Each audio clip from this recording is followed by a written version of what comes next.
As soon as you walk through the doors, you know you're in the right place because you can hear all the fun children are having. Hi, my name is Morgan Hopper and I'm the Community Relations Manager here at Florida Children's Museum. We are located in the beautiful Bonnet Springs Park in Lakeland. We have sensory kits for checkout at the front desk for any kids who might feel they're having too much sensory input or too little.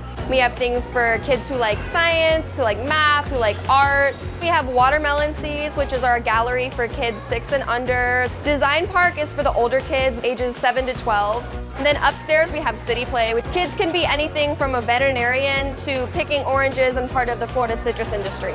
We have 2 green screen studios, a stop motion animation studio, a sound booth with musical instruments where kids can really let loose. There are a lot of great places for hands-on learning in Florida. Your family's got to try Children's Museum of the Highlands in Sebring. The staff there are really going to give you that great experience that you want with your family. Thanks for learning about us. We hope you come play with us soon.